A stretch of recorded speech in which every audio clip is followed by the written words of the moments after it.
You know, our digital world is moving at an absolutely dizzying pace. And while we all love the convenience, the threats, they're evolving even faster. So today, we're going to do a reality check, a quick journey through the biggest digital risks we're facing right now, and then look at the incredible solutions being built to protect us. Let's dive in. So let me ask you this, straight up. Is your digital life truly safe? It sounds like a simple question, right? But the answer is way more complicated than you might think. Because as you're sitting here watching this, major digital events are unfolding that affect everything, from the car you might drive to your most personal, private data.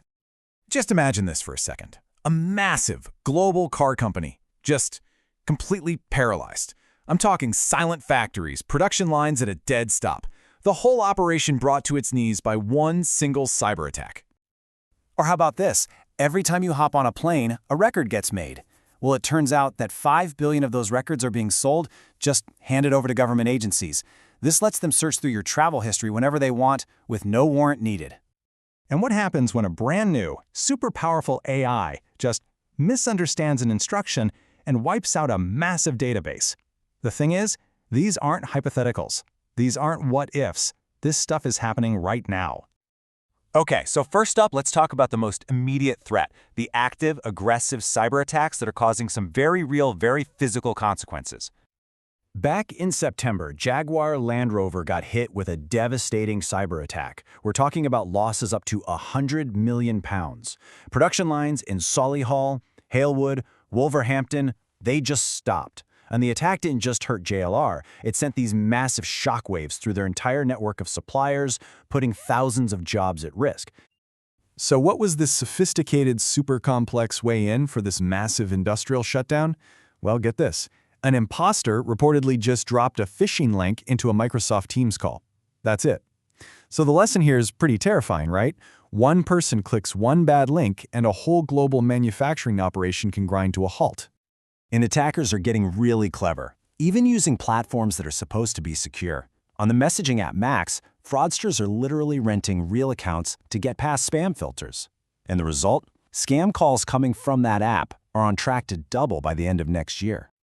And you know, the source of these breaches can come from the most unexpected places. Take UK schools, for example. It's not some shadowy group of outside hackers causing the most damage. An analysis found that students themselves were behind more than half of all data breaches, and they're often using nothing more than stolen or even just guessed login details. And these aren't just one-off incidents. They're part of these huge, organized global networks. When a security researcher's partner had her phone stolen, it actually blew the lid off this sophisticated four-step criminal operation. Step 1, steal the phone at a crowded place like a concert. 2, trick the owner into giving up their PIN with fake iCloud messages. 3, ship it overseas to get around the locks. And 4, resell it, or if they can't unlock it, strip it for parts. It's a pretty sobering reminder that even a locked phone is a huge prize for these guys.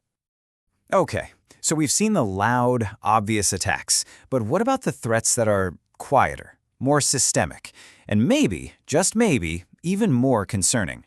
Let's talk about the steady erosion of our privacy. 5 billion. That's the number of plane ticket records that a data broker, which is actually owned by major airlines like American, United, and Delta, is selling to U.S. government agencies. And this data, we're talking names, full flight itineraries, everything, is being used by the FBI and ICE for searches all without a warrant. This is all possible because of what Senator Ron Wyden calls the data broker loophole. And his point is absolutely crucial. Because the government is buying the data from a third party, it gets to sidestep all the privacy protections that would apply if they tried to get it directly from the airlines. It's a clever and pretty scary workaround. But hey, sometimes the regulators do catch up. A federal court recently upheld a nearly $47 million fine against Verizon for selling its customers' location data without their consent. And the court's message was crystal clear. This data is protected, and you can't just pass the buck and say it was someone else's job to get consent. This kind of surveillance isn't just from the government, though. It's creeping into the workplace with something called bossware, software that monitors what employees are doing. Now, while a third of UK firms admit they use it, what's really telling is that another third of managers say they don't even know if their company is spying on its people. That uncertainty, that alone is so damaging to trust. And sometimes, the threat is literally hidden in plain sight. U.S. officials recently warned that undocumented cellular radios have been found buried inside highway equipment, a lot of it made in China.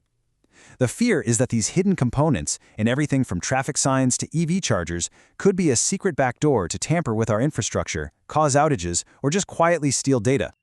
So, we've covered hackers and surveillance.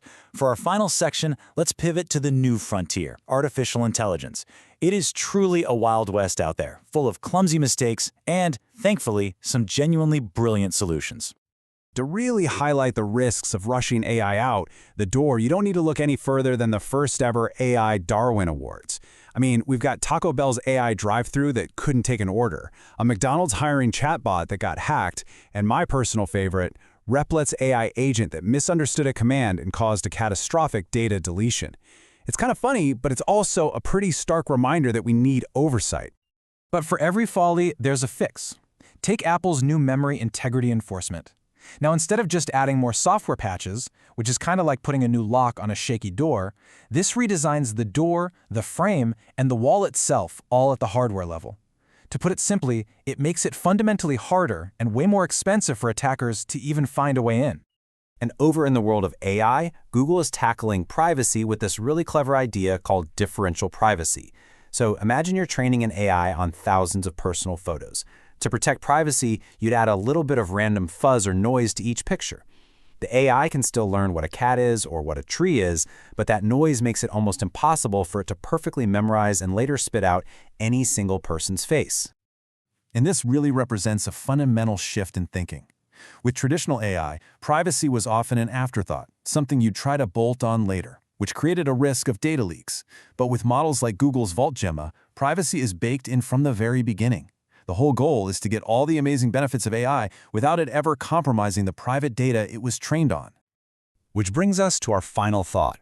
We've seen devastating attacks caused by the simplest mistakes, widespread surveillance happening through legal loopholes, and AI that is both brilliant and, frankly, comically foolish. The technology is clearly getting smarter at an exponential rate. The real question is, are we getting any wiser about how we build it, how we regulate it, and how we use it?